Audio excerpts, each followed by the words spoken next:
Welcome to the Longevity Formula with Dr. Brandon Crawford. Let's explore the new era of wellness. Hello, everyone. Thank you for joining us again on the Longevity Formula podcast. So I'm your host, Dr. Brandon Crawford. Today is going to be an extraordinary discussion. I have Lauren Frank, and Lauren is the wife of Illinois State Trooper Brian Frank. And this is a story about resilience. It's a story about hope. It's going to be extremely moving is what I'm wanting to capture, but there's so many different pieces about this story that I want to talk about. So let's first just say thank you, Lauren, for joining us. I really appreciate you doing this. So would you start by telling us a little bit about who you are and giving us a little bit about the story that is unfolding? I am Brian's wife, and we're both from Chicago. We grew up in different towns. We met later in life, but Brian and I were married in 2018, and 2 years into our marriage is when he was hit on the job at work. So I quit my job and became his sole caregiver. We have 24/7 care, but I navigate all of the brain injury and what comes with it. Yeah. So can you give me a little bit about, well, let's just do this. How did you and Brian meet? I know we talked about that a little bit initially, but Can you give me a little bit of the backstory? Yeah. So we met through mutual friends. Brian and my friend Matt work for the state police. And, but Matt and I go back to high school. We worked together at my first part-time job. And I set him up with his wife in college. And then about 12 years later, when he got on with the state, he was working a lot with Brian, and we all went on a ski trip. That's when I met Brian initially, but it wasn't until 3 months later we went on our first date, and I was like, well, I'm going to marry that guy. So, right. He kind of stole you away, didn't he? Yeah, he definitely did. Absolutely. Well, I mean, he's a profound guy. I mean, just the moment you brought him into the office, I mean, he's very strong. Obviously a good looking dude. What was his personality like? Yeah, Brian's like everybody's best friend. He's super humble. He's funny. He's good at everything, but in a way that he wants you to be good with him. He doesn't want to show off his skills. He just wants to show you all the things he learned so that you could just be really good with him, so that probably you could compete with him. I think he just wanted everybody on his level. But I think he doesn't even realize that he is the light in the room all the time. And people all want to sit with Brian and talk to him, and you feel like you've known him your whole life with just one conversation. So yeah, he's great. I noticed there's almost like an inside joke, almost like a sound you make. Was that something that Brian used to do? Like a laugh or something? You did it just earlier. Oh, the Brian thing? Yeah. We have a lot of things. No, that was probably just a Haley thing. Oh. Okay, good deal. Well, so is he a jokester? Yeah. So we were the people on our block when we bought our house that didn't have kids. Everyone on the block was a young family or had been there their whole life when they had kids and grandkids and all that. We were the newlyweds on the block. And Brian was oh man. And he went to Goodwill. He bought New Balance white, grass stained shoes and tall socks. And he'd tuck his t-shirt into some basketball shorts and mow the lawn so he could look like a dad, like all the other guys on the block. Yeah. And then when I get home from work, he'd be in that, just had mowed the lawn. I'll pull in the driveway and he'd stand on the front porch and be like, "Hi, Jenna," like Forrest Gump, his favorite movie, just a dork. Yeah. Awesome. I think I would get along with him just from the dad joke perspective. Yeah. It's a guy thing. I don't know. Yeah. So he was a state trooper, but you were telling me beyond that, his focus was drug interdiction. Yeah. Yes. Brian did drug interdiction. So can you elaborate just a little bit on that? Because when it's hard to kind of think about how someone like Brian is really keeping us safe and what the kind of work that he does entails. Yeah. So Brian's initially was patrol. So he worked the roads, what you think with state police. So speeding tickets, DUIs, that kind of thing. And then he got on the CrimPat team, which stood for criminal patrol. And pretty much it's a balance of, there's a lot of psychology that went into that role for him. And I think that's what made him really good at it, is he was really good at winning people over and in his demeanor with them. And so pretty much like drug interdiction is trying to stop the end-to-end deal of a drug sale, I guess. I'm going to butcher that. That's fine. He's going to roll his eyes at it. But if somebody was trying to transport drugs from Mexico up to New York or California to New York or wherever across the country, they would do it on I-80 via a vehicle. Okay. So either a truck, a bus, a car. If it's a car, it's usually someone looks like an everyday person gets hired to be the mule, transport the drugs, and they get paid, and that's that. And so Brian was looking for people like that who might have a large amount of illegal guns, drugs, and money in the car. Pull them over. He would put them in the front seat of his car and have like an interview with them, and basically try to win them over enough to where they would cooperate and let him do a controlled delivery. So that would just be them granting the right to the state police to drive the vehicle, call the FBI, SWAT, whoever they need to do, and stop the operation from happening. Right. Yeah. So, and he was one of the best in our state and one of the best in the nation, which I found out after the crash when I accepted all his awards for his skill. Right. Yeah, you were telling me about that. Yeah. So from a wife's perspective, I mean, how did that make you feel knowing that Brian was going out like doing this kind of work? Yeah. I did a ride along with him when we were engaged, and I got to see kind of how it went, and it made it less scary. There were scary parts of it that I learned. Of course, like he would put his thumbprint on the back of every car he pulled over in case something happened to him. If the driver assaulted him or hurt him or drove off, then his fingerprint would be on that vehicle and it would be part of evidence later, which is forethought stuff that just really freaked me out. But the actual work he was doing, it was impressive, and he was so himself on the job, and he was so good at talking to people that it made it less scary to me. And I wasn't actually truly worried about him in the criminal patrol role that he was in. I was more worried about the fact that he was always in a car and just knowing the statistics on troopers getting hit. He always told me it's not a matter of if I get hit, it's when. So I kind of had this newfound anxiety that came after I realized that the drug part wasn't scary. It's actually just him getting in the car every single day, and the car is his office. So I knew there was a part of me deep down that knew he was going to get hit one day. I just would have never expected this to be the result. Sure. Yeah. So I had no idea. Like, that's actually something I've never thought about.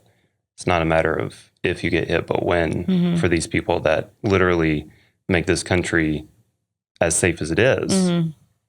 That's kind of heart-wrenching. Yeah. It really is. Yeah. So how did that play out? How did this accident happen? Yeah. So his unit doesn't have to do typical patrol duties because of what they do. They're a specialty unit. So, but the state was understaffed or, in certain districts. And so whenever there was inclement weather, like we get a lot of snow, they would call for broader teams to come in and kind of flood those areas and help support for what they knew would be increased crashes or anything like that. So the night before the crash, it was Valentine's Day. And I remember Brian was looking at the weather before bed, and he was like, it's going to be really bad tomorrow. They're probably going to call our unit out. It's optional for their unit, but they collectively decided, like, we're going to help. They need our help. And I begged him not to. I was like, just stay. Like, it is going to be really bad. I had so much anxiety about him going. I begged him not to go. But he was like, this is like my responsibility, to the public. I have to go. And it was no convincing to be had. Like, there was nothing I could have said to him that would have changed his mind. So I know he was doing what he felt in his heart was right. So he went out, he handled a lot of crashes that morning, and it was like 11. He said his boots were soaking wet. He was going to come home and change them and go back out. On his way home, he assisted a crash. It was a single truck crash. A trooper had already pulled it over, but she called for assistance to close the lane so that cars would go around it so it wouldn't pile up. He closed the lane. He put out some flares, got back into his car, and a 20-year-old hit him at 80 miles an hour. Didn't even initiate the brakes. So he was hit with that impact, fully stopped inside his car. Wow. Yeah. And I don't think I heard this from you, but I heard from other sources that, I mean, there were several hundreds of cars that went by during that Yeah. time, right? Yeah. So it wasn't like, this wasn't marked off. This was. Yeah, lights activated, flares out. I think it was the crash report said like almost 500 cars successfully went around him. Wow. Yeah. Yeah. So with that, right? So what were some of like the immediate challenges, if you will, right? So obviously he was, taken into acute care. What were some of those immediate like challenges that you were really facing and trying to navigate? So I got the call obviously from his boss, but I was on a Zoom call for work, so I didn't get it immediately. So by the time I called back, there was already a trooper like pulling in my driveway to take me to the hospital, and they said that he had been airlifted. I also didn't know that an airlift meant that he was on like a life flight. In my mind, I was like, oh, he's on an air ambulance because the weather, and that would get him there faster. And I'm glad I didn't know, because I was scared, but I wasn't like, oh, he might not be alive sort of thing. Right. And everybody kept saying like, we don't know what happened. We just know he's alive and he's breathing. So I got there, I called, my family and everybody that needed to know. And then the doctors came in to let me know, like he suffered a severe brain injury. We're going to go do brain surgery on him right now. And I think there was just nobody at any point that slowed down to really navigate any of that with me in a way that made any sense. Like, of course, they were throwing information at me constantly about what his pressures were in his brain and what his lungs were doing and what level of like sedation he was at. There was a lot of information flooding in, but I really didn't know like what this was going to look like, what it meant. I looked at him and he looked good to me.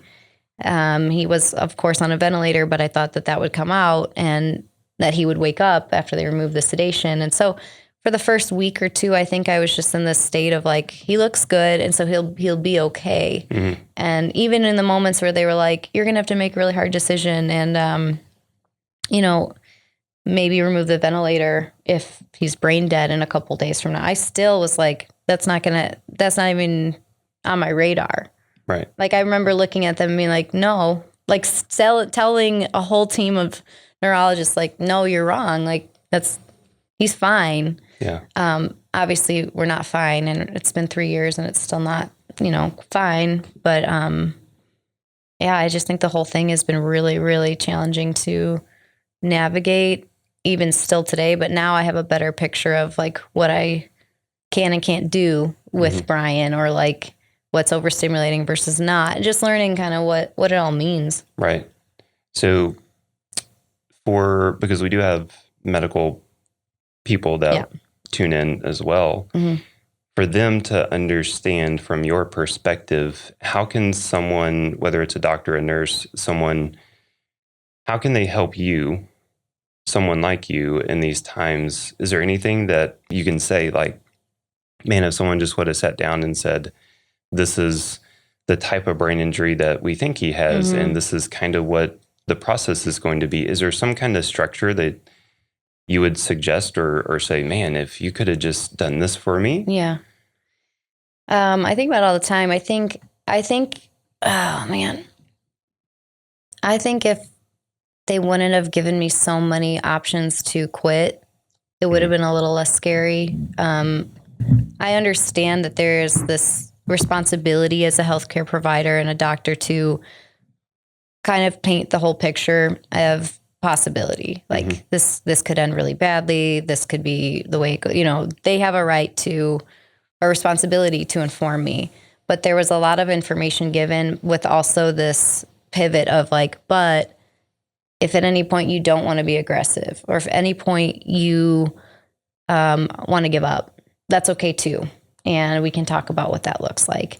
And I think that permission to quit made me feel like, well, like it made me pause every time, be like, well, then do you think that I'm a fool? Like, am I missing something? Are you leaving something out that I'm not understanding? Because I'm talking to the case manager over here about acute care, rehab, like this going home stuff, like goals to move toward recovery. And I'm agreeing with that, and I'm moving forward, and I'm choosing that. And you are aware that that's my choice, but you're still kind of pulling me aside, being like, but if not, let me know. And I think that always, and still to this day, sticks with me as like almost like sits on my shoulder. Like, am I doing wrong by Brian? Like, am I crazy for thinking that there could be a quality of life and that he could have this recovery where he wakes up and returns to society? Right. Yeah. Was anyone at that moment, or anyone in that hospital setting, able to say, we've seen similar injuries and this is what they look like 2 years from now, 3 years from now, 5 years from now? Mostly no. There's a couple people like stand out in my mind that I remember saying, well, there's one doctor on his team that I believe is the reason he's still here and alive. And he saw Brian and he said, my brother was had a severe traumatic brain injury and he died from it, but it was much worse than what Brian's presenting. And so I believe in Brian, and I know I'm going to shake his hand one day. And he said that to me, and he was like the one person that extended that hope to me in the early days where I just looked at him and believed him. Right. And he got Brian a experimental treatment of, it was an omega-3 trial. And he was like, this basically stops the cells from continuing to rupture, explode. There's like a effect in the brain after you get hit where the cells start to die, and it's almost like radiates through the brain and they keep dying. So the omega treatment is supposed to prevent that from happening. Yeah. And so he offered that to him when the rest of the doctors all disagreed. And they all said, no, like he doesn't need it. It's kind of a goner. Wow. And, but he was like, I'm going to shake Brian's hand one day. Yeah. And I held that for a long time. And there really, truthfully hasn't really been any other doctors since then that have made me feel the same way. There's been nice things said, but it's all laced with but if not, we feel for you. Yeah. Yeah. And just from my perspective, I think that's a big component that's missing in the hospital setting. Obviously, we need the acute care and we need all of these specialists coming in and helping out and doing all of these life-saving things. However, we're the ones that get to then engage with patients like Brian. And we're the ones that say, hey, based on this, we've seen people progress like this. And if you choose that route, this is what we've seen. And so I wish, this is just my wish, I wish that there was more collaboration between programs like what we have and those acute care scenarios, because I feel like there should be almost like a handoff. Yeah. Yeah. Like a next step. Yeah. Yeah. Because our next step was like nursing home or home. Right. And I chose to go home. It took me 2 years to get him home. So we lived in a hospital that whole time. And I would stay up all night just honestly looking at your Instagram and any Instagram like it, Dr. Kyle, just that was what I would like stay up at night looking at. Cause I'm like, I need to know, because I know in my heart that Brian's in there. Like I can tell he's there. And I was like, but I need to see other people's stories. And like the ones I were getting were like, oh, people who woke up after 1 week or 2 weeks. There's just not a space for long-term recovery patients. And like, they're not talking about it and I'm like, is it because they're so tired that they don't want to share their story? Like, and then, it's like, as the more I prayed about it and the more I looked into like what you guys are doing, I would just start to uncover these longer term recovery stories. And I was like, okay, so I'm not crazy. And that was relief in and of itself. I could sleep at night by knowing there's one person that woke up after 5 years and returned to society. Like, okay, that's all I needed. Because it's not impossible. And that's all I needed to like kind of get up and keep doing it every day. Absolutely. Yeah. Yeah. That was a good conversation I had yesterday with someone in your support group, which you have an amazing support group. They asked me, is Brian in there? And I kind of looked at them like they were crazy. And I'm like, of course he's in there. Like the moment he came into the clinic, I knew he was in there. I've seen enough. This is not a story about me, but I've seen enough to where when you look at someone's facial tone, when you look at their eyes, you know whether they're in there or not. And then you back it up with a QEEG study or, whatever. Like, it's very obvious that he's present, right? And I don't think that there's a huge difference, between now and maybe a year ago or 2 years ago, in that being true. And there's also studies, and the majority of these studies come out of the non-fatal drowning community, but there are studies that will show you that cognitive skills and processing and everything is oftentimes maintained, even if motor control, right? You're not able to move the body and whatnot is not. So that is something that I think is very much missing in medicine right now is, number one, let's look at these studies and then let's really acknowledge the cognitive ability of the person. Mm-hmm. And there's a lot of therapeutic strategies that can be, that you can take from that as far as bringing someone back, if you will, and giving them a voice and giving them purpose and helping them to function. What are some things, right? So obviously this has been a huge impact. Like, how has this really impacted just like your daily life? Like even just little things, routines and schedules and your job and like, what does this look like? It's Groundhog's Day, which is maddening, for one, because for a long time, I really had the picture of like what they put in the movies where someone just wakes up and then you like return to your life.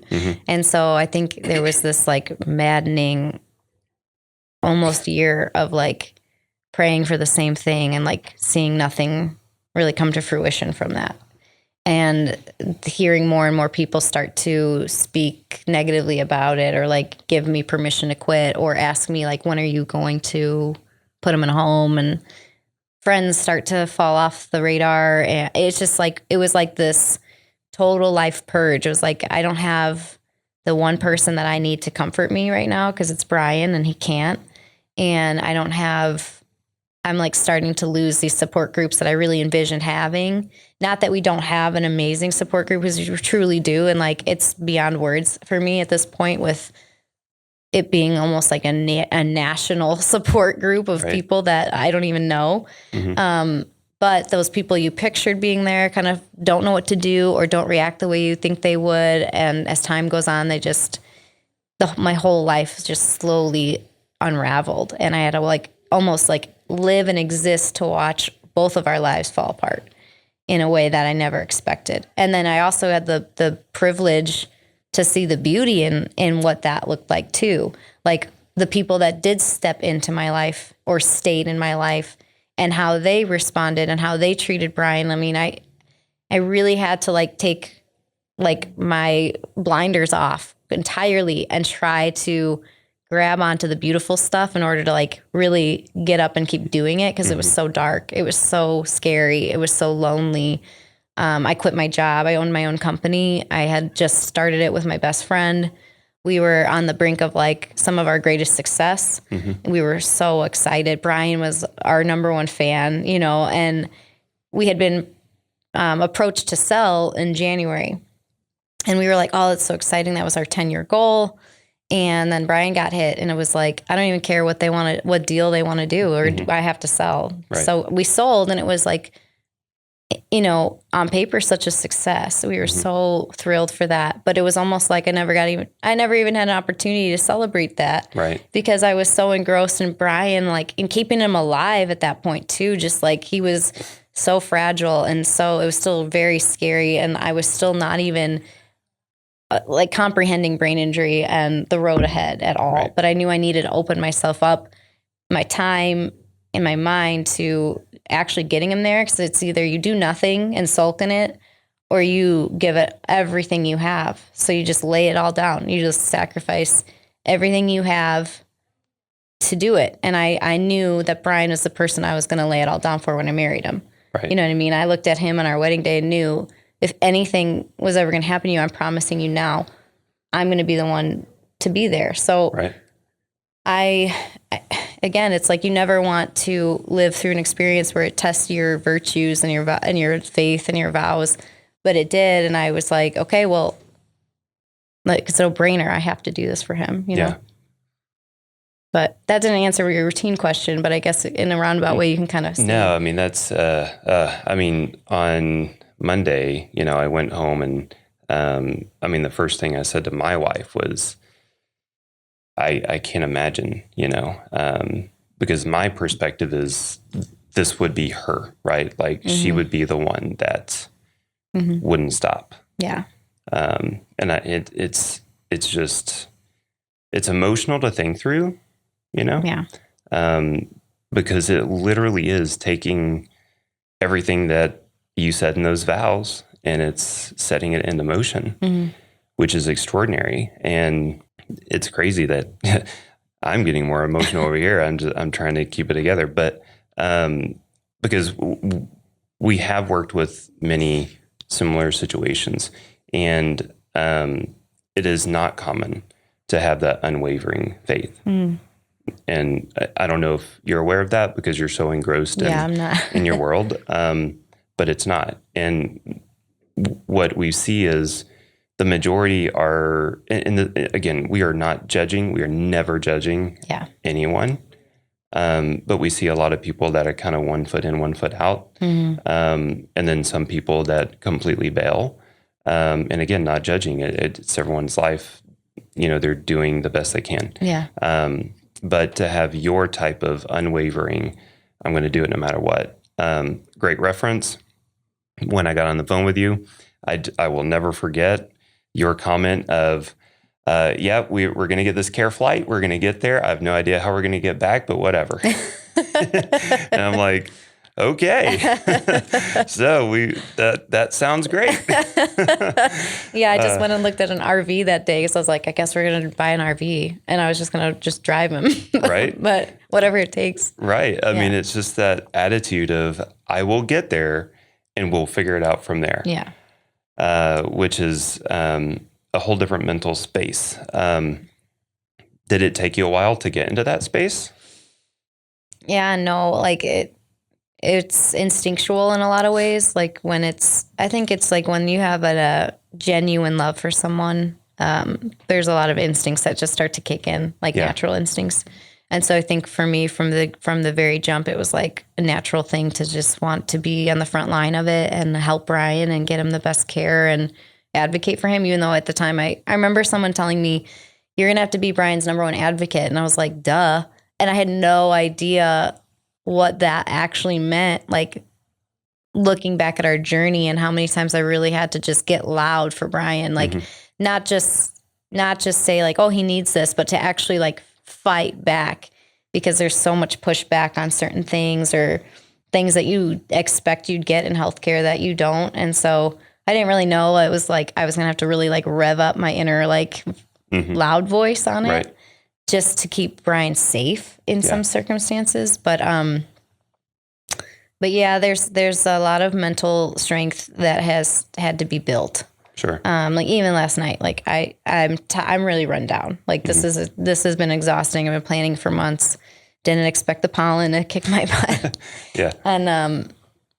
And then my dog comes and she kept me up all night, and I was like, man, there were so many times I almost texted you at 2 and 4 to be like, I can't do it. Like I can't even show up today. And I've never not shown up with Brian to anything. So I'm like, is this going to be the thing? Like, is this going to be the time that I actually throw the towel in because of allergies and I'm tired? Like I'm tired all the time. So I just kind of have to like tell myself like, I'm going to be tired through this. It is what it is. It's going to be tired and do nothing or tired and do it all. Right. And that's how I go to sleep at night, I guess, with it is like, I can hang my hat on the effort put forth. So, and that's what I think I need to. Right. Well, thanks for showing up. I really appreciate it. I think your insight is invaluable because we also have probably even more caregivers that tune in, right? So people in similar scenarios. So let's go back to what you were saying about having to be a voice. How did that look? And when did you realize like, oh crap, okay, if I don't say something, something's not going to happen right. Like, did that happen early on? It was in the first 3 months that probably happened, which it sounds like a long time. But Brian was in a coma for almost 2 whole months. It was like a month and a half before he actually opened his eyes and broke from his own natural coma. So at that time, it was COVID, and I was the only one allowed with Brian in the room. And I didn't touch him. I think I rubbed his hands and feet because they were dry. But I was like, we were in basically a nursing home at that time. I didn't know what kind of facility we were in. I don't work in healthcare. That's not my background. So none of the terms made sense to me. I didn't know what level of facility we were in. I just knew he was like laying there, and sometimes people would come. They didn't talk to me. They like gave meds. The doctor would round maybe a couple times a week. I just sat there in the silence with Brian. Yeah. When we got to rehab is where they started to dignify Brian and get him dressed in the morning, shower him, bring him to a gym, move him, touch him. And I was like, he's not fragile. Like, I can touch him. Right. And they're like, what? You should be in bed with him. Like, you should be, shaving his face. Like, you need to do stuff. And so the rehab facility is really where I was like starting to get comfortable with giving him back life, like normal life routine, brushing his teeth, going in the bathroom for that, like just little things. But I was like really appreciative of their insight and their outlook, even though their outlook was still kind of pessimistic. Their approach with care is where I was like, okay, I can step into that. I can do this all day. Yeah. Yeah. So for people listening, and maybe they're in the early stages or maybe even the late stages, do you have any practical tips or any type of like, hey, make sure you do X, Y, and Z in regards to using your voice and standing up or really anything? There's a lot to that. I think there's a way to use your voice when you start to learn your person's cues. Like with brain injury, it took me a long time to understand like what Brian was trying to communicate or if he was trying to communicate. And so it took me a while to interpret what does it mean when they have tone and what does it mean when he moans. And like, I needed to understand what all that meant because he moved through a lot of those stages where he was like, tremoring at one point and was that a seizure? And then he did have seizures a lot. And, just kind of like learning as I went on those things. Once I learned those things, I felt like that's when I could start to tell a nurse more than she could tell me. Yeah. For a long time, it was like, I was relying on the nurse and the doctor to tell me about my husband. And now I think it's much more the other way where I'm informing a care team about Brian and they're not informing me. I'm going to inform them. Yes. This is what we need to do for him to alleviate that. And this is how you know if he needs this. So the confidence to have that is almost like you have to, like for me, I'm a little bit of I'm not afraid to speak up already. So that's like kind of to my advantage as I was already an entrepreneur. I was already comfortable with my voice, but I am a little bit of a people pleaser and I want to make sure people feel welcome and respected everywhere I go. Like I've put that kind of thought into my business and my home with home health. And so in an environment where I'm not a professional, like I'm not a neurologist and I'm not a nurse and I'm not a therapist. I didn't want to come off a certain way to them because I do think that there's a human nature element where if there's not mutual respect between us, then it's going to impede Brian's care anyway. So I was very cognizant of that. And it's very difficult to be someone's voice and be assertive without crossing that line of being offensive. Right. Or ignorant. And so that was the biggest challenge for me is how do I be loud and be stern and certain without offending their background and what they know. Right. And I think that's where probably most people in my position struggle too, because it's really easy and it's happened to me too, very easy for a nurse to walk out of the room and be like, oof, that wife. Like, oh, Brian's wife. And then that turns into an issue with care because then if the whole team of nurses think a certain way about that family in that room, then they don't want to come in there and they don't want to care for Brian the way that they should, even though they, supposed to do no harm. I saw harm done because of the way my actions were being interpreted and my intentions were good. Right. My intentions were only to help my husband. And that's it. And so it sucked. That part really sucked. And it's really difficult to navigate. Absolutely. Yeah. I think that all medical providers need to understand, sure, you're not a neurologist, but you are a Brian expert. Yeah. And this is something like, so when I teach doctors, like this is literally a topic that we go into. And it's usually a pediatric conversation because the mom always knows more about that kid than you ever will, period. Same thing. A wife is always going to know more about that husband than the doctor ever will. Yeah. And it's being able to understand as a provider that, hey, when he looks like that, when when he makes that sound, when he does these things, like what does that mean to you? Like, how does that, how are you interpreting that? Like those are important things for healthcare providers to understand. Yeah. And unfortunately, not many know that. Yeah. And you're right. Some people think, well, I'm the neurologist, and I will tell you that that moan didn't mean anything. Right. And when in fact it actually did, because it may happen consistently with a certain type of action or outcome or whatever. And only you have insight to that. Yeah. So shame on the healthcare providers for not really wanting that information. That information is gold to us. Yeah. Like, just so you know, like we love that information. We always look for voluntary cues. Yeah.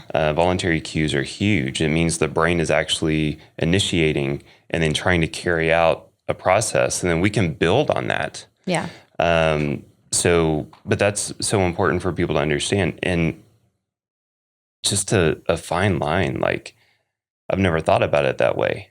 You don't want to be that group that no one wants to work with. Yeah. And how sad that we have to think through that. Yeah. Yeah. That was a really big hurdle for me.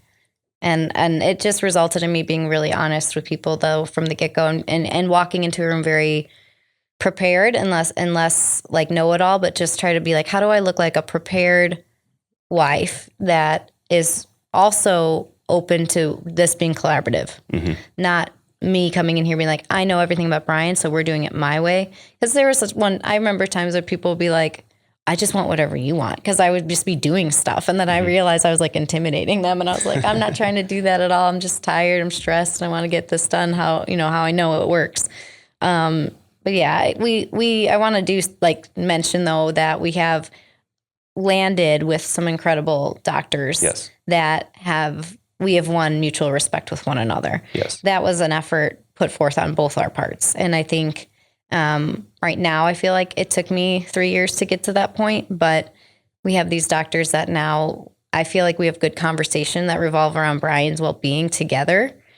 And I am very careful to make sure I'm asking them, what's your opinion on this? Or like, I'm noticing this, and this about Brian. I need your opinion because I'm not comfortable.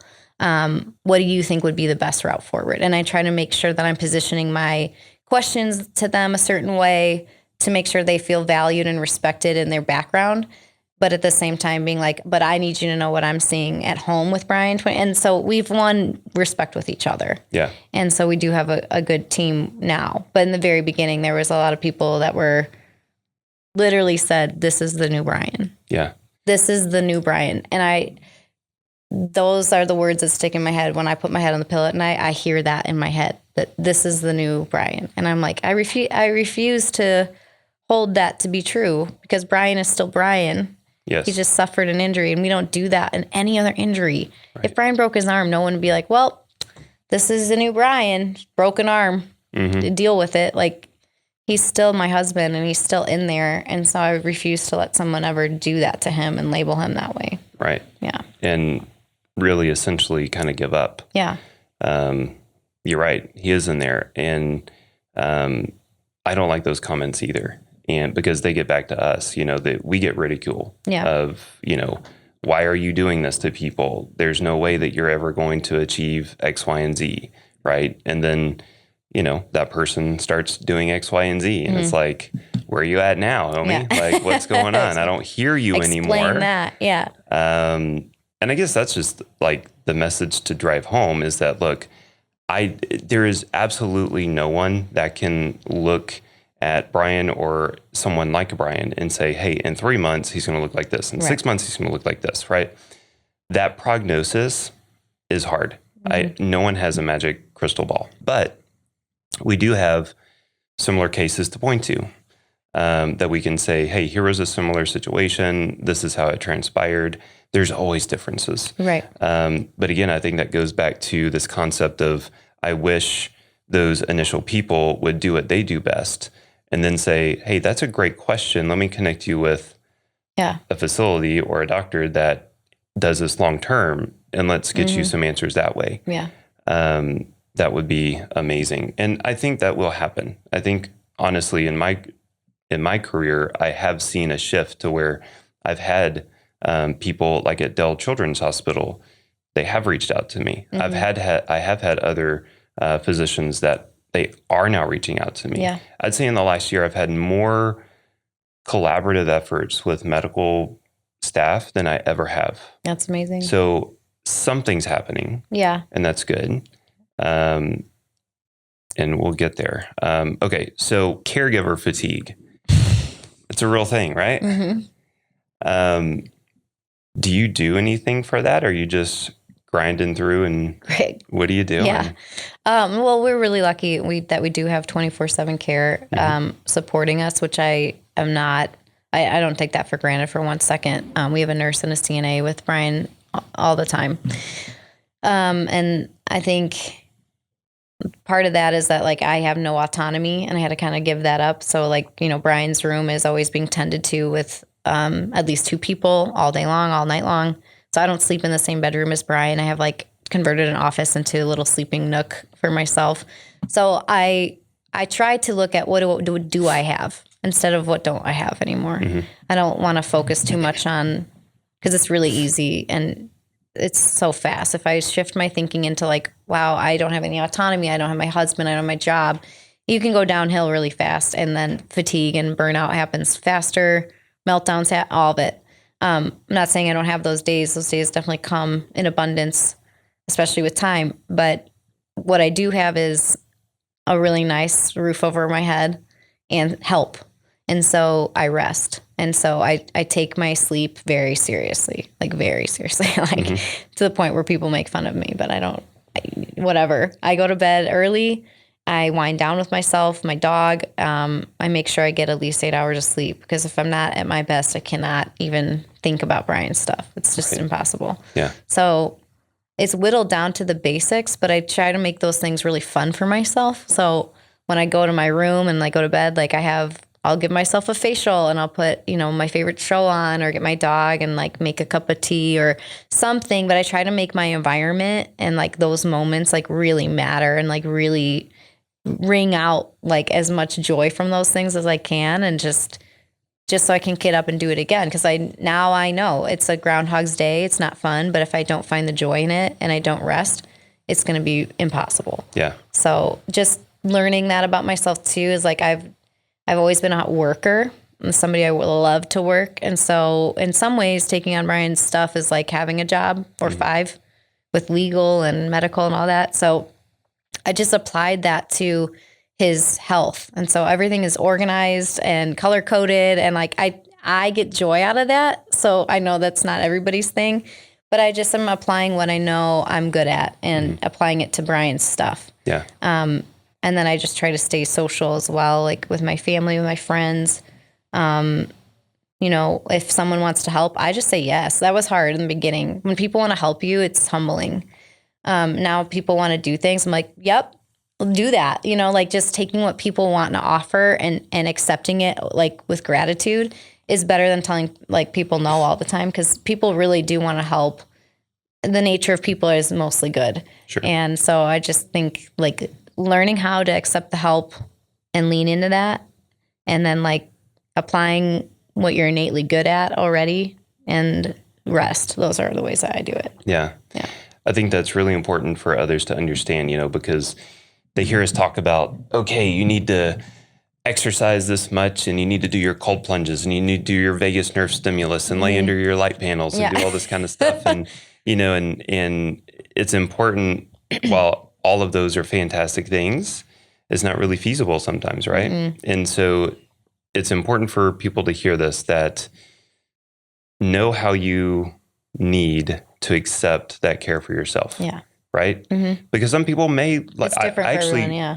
just thought of a caregiver right now, loves to run. She's going to go for like a 10-mile run, Yeah. you know? That's like your nap. Yeah.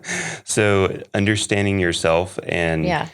what you really need. And really what you're talking about is a story of efficiency, right? Being efficient at gathering that rest. Because when you were talking about sleep, I'm like, how much sleep are you talking about? 8 hours? Oh, shoot, that's not much. I mean, that's a normal amount of night. sleep.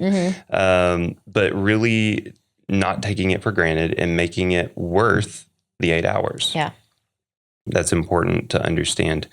Do you feel like that routine that you have established, is that enough? Do you need to add to it? Do you need to, like, how much help do you need at this point for yourself? Yeah. I mean, it would Remember I adjusted you, so I got to feel how much tension was in there. Yeah. It was a lot. I would love to have more time to commit to work. Like, I would love to exercise. I've carved out 2 days a week to exercise. I would love to get that up, but the reality of Brian's like unpredictability up until coming here is, it's just, you never really know what a day is going to look like and if we're going to the ER or not. So there's always a little bit of fight or flight that you're living in and kind of on the edge of your seat for, like, I'm waking up and I had a good sleep, but I really don't know what I'm waking up to. Like, is Brian going to be in there and the nurses are going to tell me, hey, rough night, got to go to the hospital. I don't know. And so I think that's a really difficult thing to, like, build a routine around, because I kind of need to make myself available all the time. So I don't know if that answers that, but. Sure. Well, so is there something that yourself now would tell Lauren back then? Is there something that you'd be like, hey, let that go, do this, focus on this? Like, is there some kind of advice that you would have given your past self? It's hard because the circumstances surrounding, like, the timing of Brian's accident being with COVID was that there wasn't other visitors allowed. So I think ideally I would have told myself, like, take more breaks from the hospital. Yeah. I couldn't, though. And he was still actually he took a long time to stabilize. Yeah. So once he came out of that coma, he had pneumonia, he had seizures, he had neurostorming, he had a lot of emergency situations that were, like, they were weekly. Yeah. And I was doing the best I could to, if I couldn't stay with my parents, I was staying in a comfortable environment where I could get sleep. That was, like, a big deal to me then. It's hard. I think I feel really good about the way I navigated it in the end, like, when I look back at it all. And I think we're just too early into like transitioning into home health and learning a routine, and even myself, like, in the home health goals I had for myself, like, I wanted to work out again and I wanted to make my own meals. That was, like, something I really missed. Was I was sick of eating out. And so I'm really proud of, like, the way that I've been able to just make simple goals. Like, hey, I want to just cook. I want to sleep in my own bed with my dog, and I want to work out twice a week. Something is attainable. And then I feel very rewarded by that. And it's really just come down to almost like survival sort of stuff. Yeah. But I don't know. I think the one thing I would change about what I did was I would have touched him more. Like, I do feel guilty about kind of, like, feeling like I couldn't touch him or I couldn't aid or assist with the nurses. Like, it's totally okay to assist the medical staff and touch your person. And I wish I would have done that more. Yeah. Sure. Yeah. Well, let's talk about goals, right? So I know that communication is a big goal, right? So I'll turn it to you, actually. So what did you see initially, right? So we started to get some progress in how Brian could communicate. Can you give us a little bit of detail around that? What did that look like? Here? Yeah. Yeah. So I think it was with Dr. Whitman. She put a marker in his hand and then with a whiteboard and started asking him to write a straight line for yes and an arc, kind of like a lowercase n for no. And he was able to do it. So we asked him 10 questions that only he would know, and he got all 10 right with the line and the arc, which was awesome. especially because I had it in my head from something somebody said early on was like, if somebody does something 3 times, it's not reliable. If they do something 4 times in a row, it's no longer a coincidence. And so that's all I thought of when I saw the 10 questions was like 100% right, 10 for 10 in a row. I was like, oh, this is maybe the first time that my brain isn't processing this as a coincidence, like, or fake, like Brian will say a word. He's spoken like a dozen times, maybe just one word phrases. And every time I'll convince myself by the next day that it didn't happen, or like we heard it wrong. We interpreted it wrong. But that is like, I looked at that piece of paper, I put it on the fridge. It was like kid art, it was like, he did it 10 times. And like, my brain can't tell me he didn't now. Exactly. So, nor can anyone else. Right. And nor can anyone deny that he's not in there. Right. He is in there. Right. He's talking to us. Yeah. So with that being done, does that make you go back and go, okay, well, those words were purposeful. Yeah. Definitely. Yeah. What were those words? I don't remember. He said my name once, and then he said, okay, no. He said good morning. He said stop. Things like that. Mm-hmm. They're all appropriate. Yeah. And like more than one person can hear them. And I also believe that like if more than one person interprets English, then it happened. Right. Like we don't just accidentally hear English words, Yeah, exactly. So that's amazing. So with that, I was explaining this yesterday. They said, why does he get so tired just trying to write that line or that in? And I was explaining, the brain is all about safety and efficiency. Mm-hmm. And like if I were to go and make a line, well, my brain would initiate it. It would say, I want to make a line. And then it would just send that information down. And then I have these fixed action patterns that would take over unconsciously, right? Because this is an efficiency story. And I wouldn't have to think about it. It would just happen because my brain has done this and it knows what to do and how to do it. But with Brian, he's learning. And so he's having to go, okay, I got to hold the pen tighter. Okay, I got to keep this angle. I got to pull down. Yeah. I got to pull down more. Oh, I got to go in this direction, right? So he's having to piece this together muscle by muscle, thought by thought, right? And then that will turn into a more efficient process. But in the initial term, right, I compared it to a baby learning how to walk. They first stand up and they're all wobbly and they fall over and they do it over and over again, and then they become more efficient at it. And then they don't think about it. They just walk. It's the same process, right?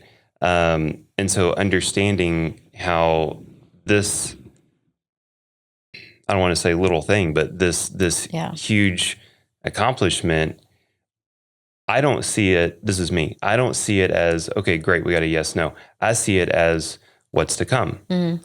I see it as he's mentally processing, he's able to understand the question. Mm-hmm. He's able to then give a response, and the response is accurate. Yeah. And then he's able to coordinate his hand, his muscles, and everything so that he can then communicate what that thought is.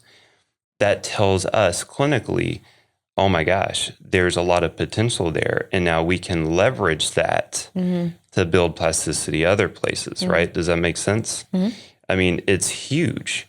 And I think that's another gap in healthcare is that maybe they don't see that potential.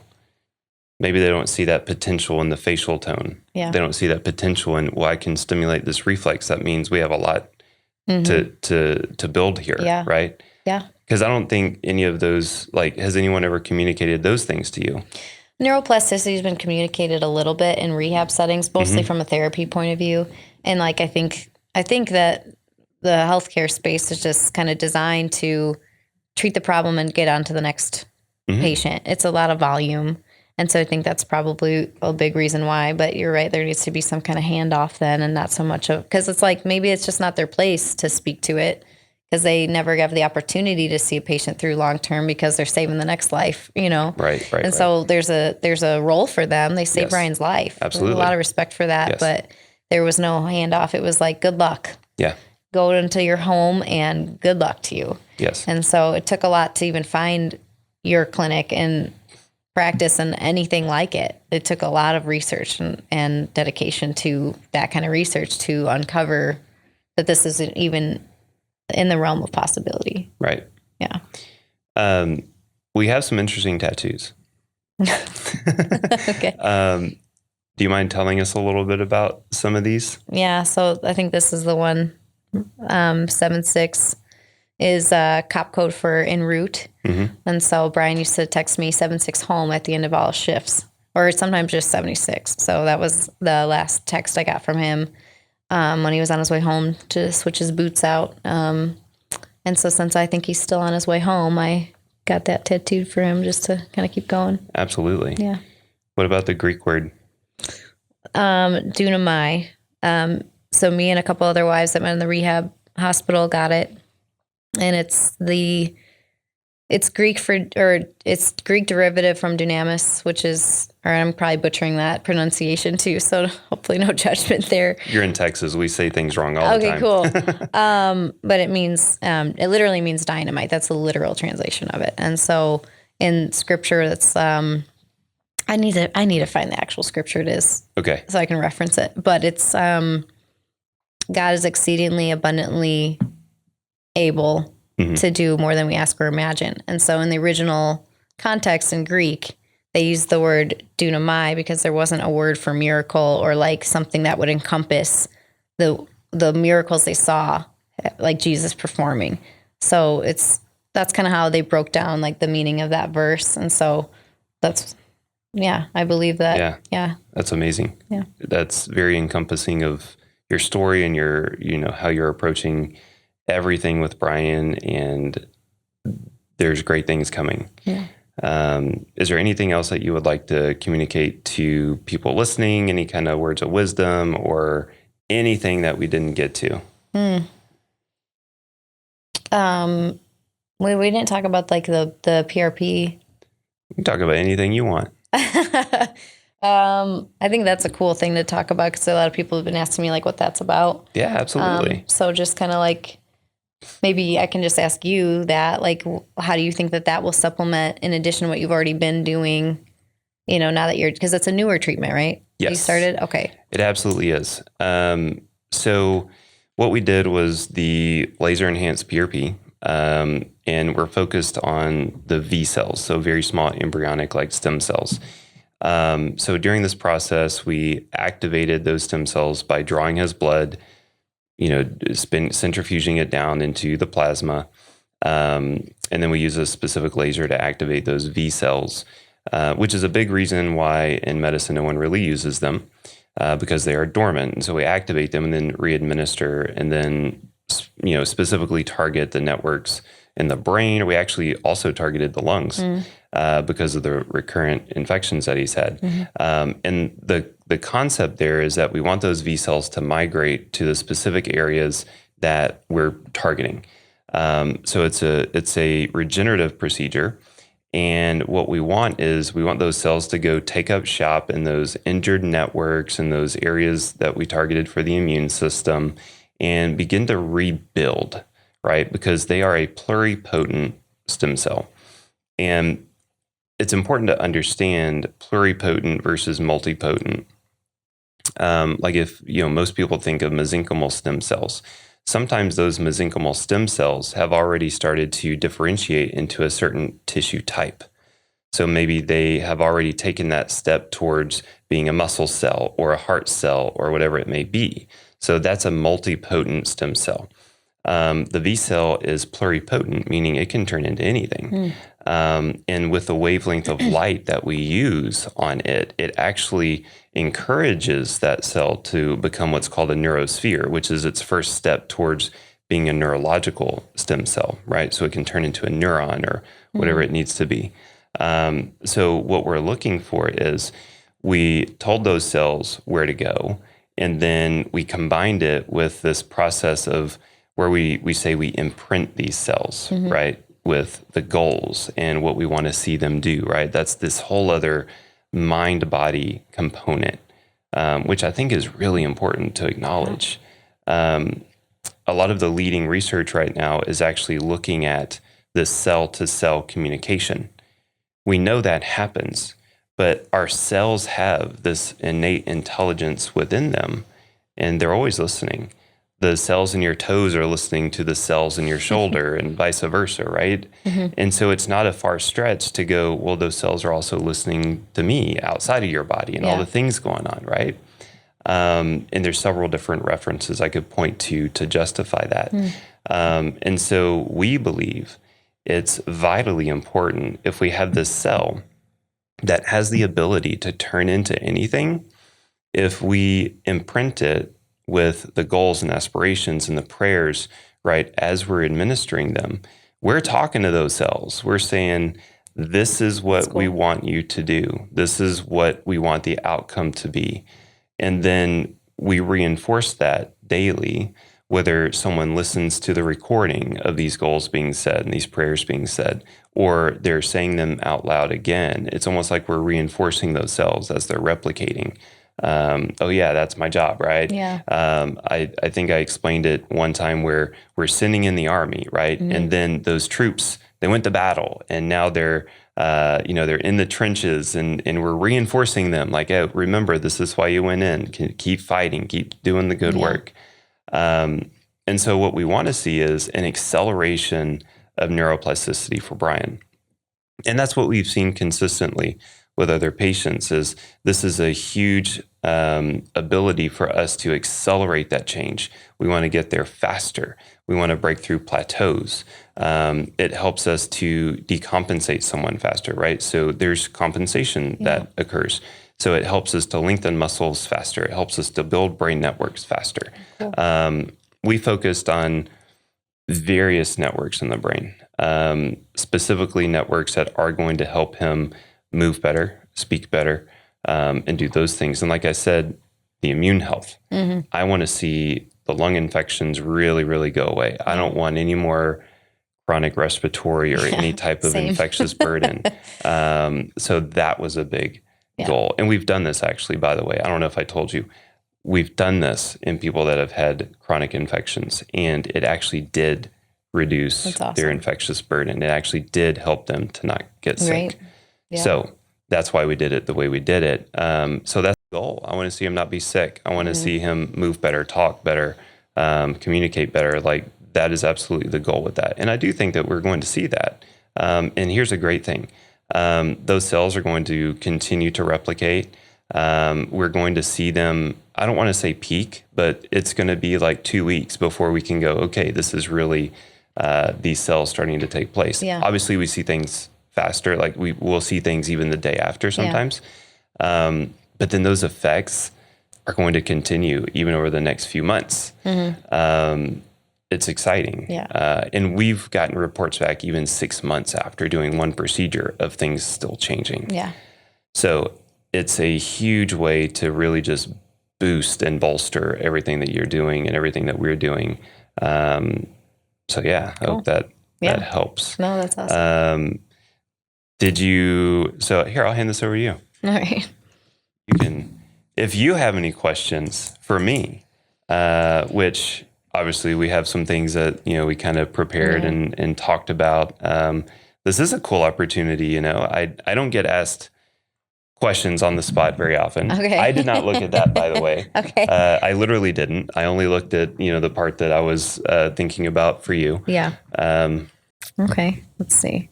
Talked about some of this kind of by the nature, but okay, this is a good one. I like this. Are there any limitations of photobiomodulation? That's a great question. Okay, so do I go on my soapbox or not?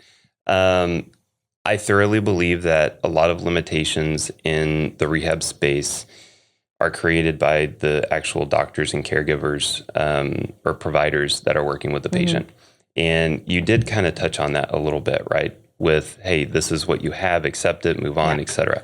I do think that the mindset of the care team is huge, because if we think those limitations are there and we don't think that you can get past them, how are you going to think that, right? How is that person that is coming to me for change, right, going to change whenever I tell them, no, that's just not possible? When the fact of the matter is, no one can really say that, right? Because maybe it is possible. And I've seen enough so far that where I can go, holy crap, literally anything is possible. Yeah. I mean, I've seen people come out of coma. I did have one of those dramatic Hollywood experiences where someone just woke up out of a coma. Really? I did see that. Yes, Wow. I did. One time, so that can happen. Yeah. But in regards to photobiomodulation, I will tell you the limitation is in the methodology and the application. Okay. It's also in the beam physics. And that's something that I don't talk about a whole lot. But the type of laser beam that someone uses actually has a dramatic effect. Think about it this way. If I take a magnifying glass and I go outside, I can start burning stuff, right? I can focus the sun's light, the energy, I can burn whatever. Conversely, if I diverge the light, that's going to greatly affect the dosage. Well, there's other parameters that you can influence in a laser beam, and that's what we've done over the past year and a half with designing the new lasers that we have coming out. But I can influence the power, the dosage, how we actually talk to cells by changing things like the pulse width and the frequency and the divergence and all of these things with the laser beam. So that's one thing that 99% of providers don't even understand, is that when you read a study, okay, well, what was the laser beam used? Yeah. How does that compare with what we have? Because there's a big difference. Yeah. There's a huge difference, actually. So the limitations come down to the methodology and the type of beam physics that are being applied. And currently, right now, there's nothing to compare what we do to anything else. And that's why we are having to do our own research. So the limitations, I think, are endless, right? I don't think that there's a glass ceiling on anyone. And I'm talking from me to you right now. Like, this is not for anyone else. When you look at the current research, you will see things that are stated that says photobiomodulation has the potential to have a great effect on some of the most complex neurological disorders, right? I'm paraphrasing. So even in the literature, it is being said right now that we don't know what the limitation is. And part of it is because we don't know exactly what's going on within the cell besides the electron transport chain, besides that we're improving energy in the cell, right? And that is just the tip of the iceberg. Yeah. Dr. Hamblin wrote a really good paper, I think early this year or late last year, and it said going beyond cytochrome C oxidase. And what he was saying is there's so many different things going on with the use of laser and light therapy. Most people focus on this complex called cytochrome C oxidase in the cell, which is part of the electron transport chain that produces ATP within the cell. And so I was like, oh my gosh, this is going to be amazing. I can't wait to read this. And then I read through it, and it was a great paper. Don't get me wrong. But I was like, okay, that didn't really get me to the next level. Because he talked about things that really have already been stated in literature. And I was like, bummer. It was a great paper. Go read it. Not deterring anyone. But where it gets exciting for me is in the quantum physics world. Because we know this is not a debate. We're just a bunch of atoms, right? Just like we know we're just a bunch of cells. And there's really good research out there and good data being pulled that electrons and photons really like to interact. Photons actually have this preferential interaction with electrons. So when I'm using laser therapy on a patient, it's very important for me to understand what's going on at the molecular level, but also the atomic and subatomic level. And that's where the future of photobiomodulation is going. That's where we're going with it. Even with the VSEL, right? Even with that procedure, what I didn't get into is the quantum component of it. And even Dr. Levine and myself, we didn't even get into it because it is a really complicated thing. But again, from me to you, this was a question. I want to kind of give you a little window into this. So when we're applying those photons to someone, it's interacting with electrons, and those electrons are being nudged into higher orbits. So we're increasing the energy in those atoms in that person. Now, that energy doesn't stop there. It's still being transferred. So now that electron has to come back. right? So we created a gravitational force. Does that make sense? Mm-hmm. So we have the opportunity to fill that void with what we want to attract. And this is another part of why setting the goals and reading the prayers and doing all those things at the time of application is important too, because we're creating a void space and a gravitational force on a quantum level that we need to acknowledge.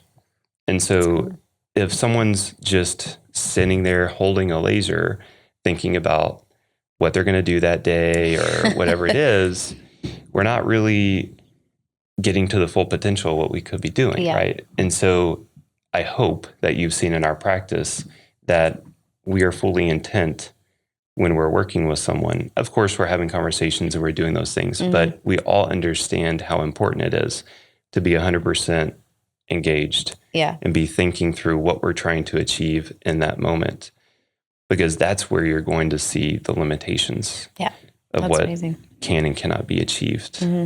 Does that make sense? Yeah. And I don't think, even though I experienced all of it and was part of it all, I didn't really realize even to like what level that was thought through. I just thought it was like, oh, this is a great experience, but you're actually like thinking through it on a scientific level too, which is cool. They have to. Yeah.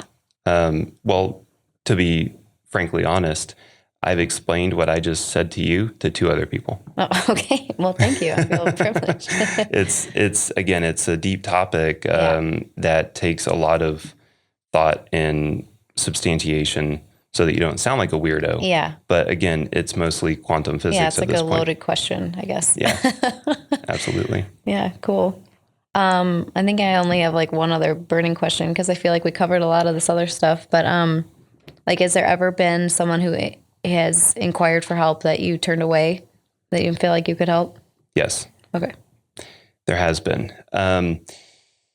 So I never want to give false hope. And that's something that I think is very important. And I actually just explained this to someone on your care team yesterday too. I only want to engage with people that I know we can help. Yeah. Now, it doesn't happen often. But there are people out there that I don't think are the best fit for what we do.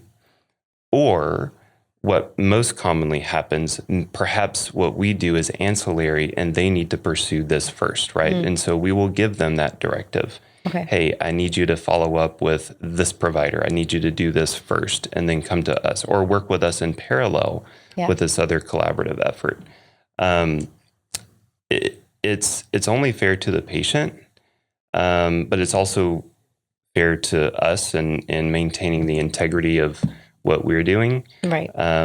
Because I have come across other providers that just say yes to everything. I even there was someone that was working with a traumatic brain injury patient in a different state, and they shouldn't have been. And they were actually telling the person to not pursue other types of care. Don't go to PT, don't go to OT. We can do everything here. That doesn't make sense. Yeah. At the end of the day, it's really about what's best for the patient. Yeah.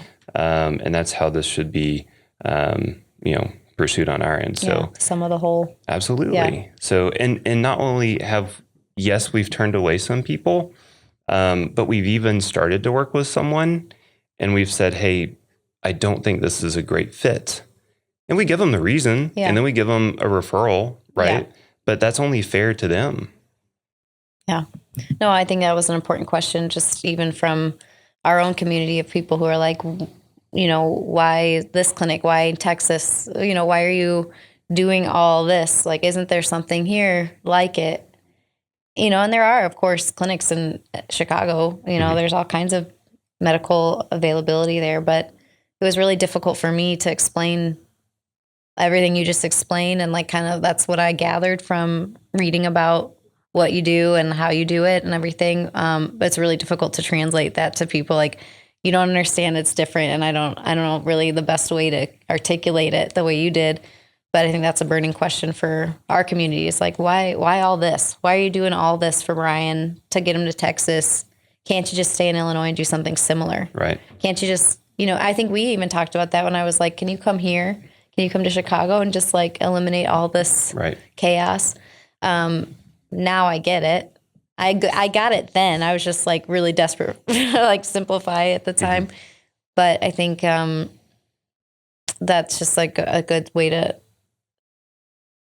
I don't know, put it out there that like there's a reason why we came all the way here for this, because it's so specific and it's so different than anything else I've found. So yeah. Awesome. Well, I do appreciate your time. Yeah. I know that you are tired. I know that we're both getting hit with the Texas pollen at the moment, and that's no fun. But literally, you're going to help so many people in so many different regards. But I really hope that everything that you shared today is going to, even if we just help one person, it's worth it. So thank you so much for showing up today. But thank you so much for showing up every day for Brian. Your strength and resilience is beyond imaginable for me. So thank you so much for everything you do.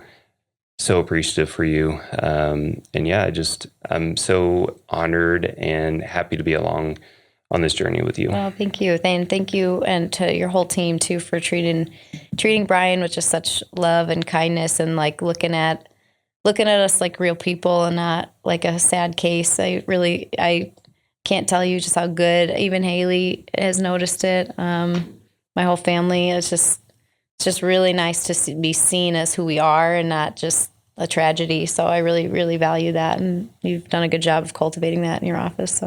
So your shirt. So we were talking about, I'm going to order shirts for the whole staff, right? And I wish I would have done it already. I would have wore it today. But there's a foundation, right? And there's something special about it that you were just explaining earlier, where Brian is one of the only troopers, right, that was not actually killed in the line of duty, right? So this is a different situation. Yeah. There's been a lot of injury in the line of duty, but catastrophic injury in the state of Illinois. Brian is one of the first and only that'd be like a very long-term recovery, disabled in the line of duty. So one of the troopers that Brian never really worked directly with him, but he's one of the state troopers that now we're friends with.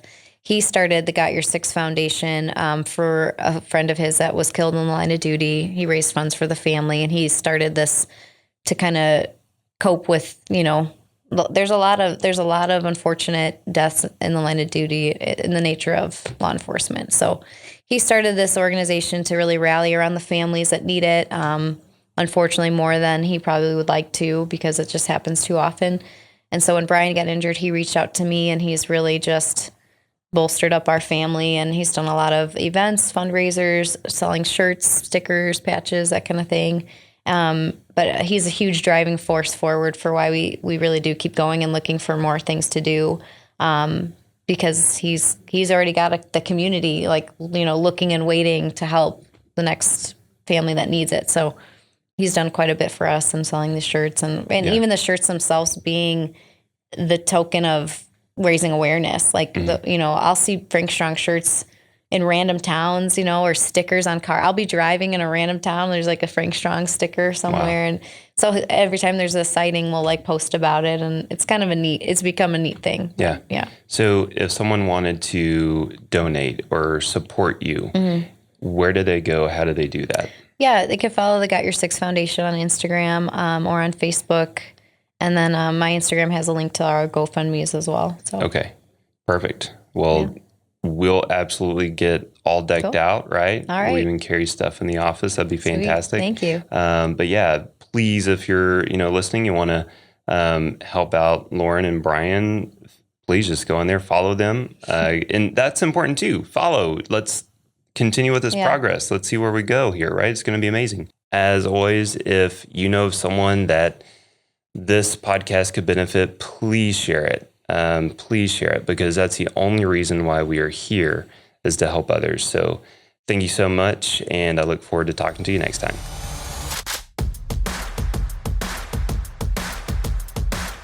We hope today's episode has inspired you to take that next step toward your best self.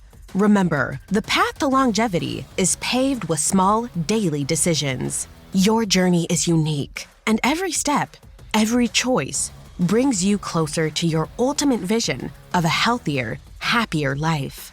For more insights, tips, and resources, visit drbrandoncrawford.com.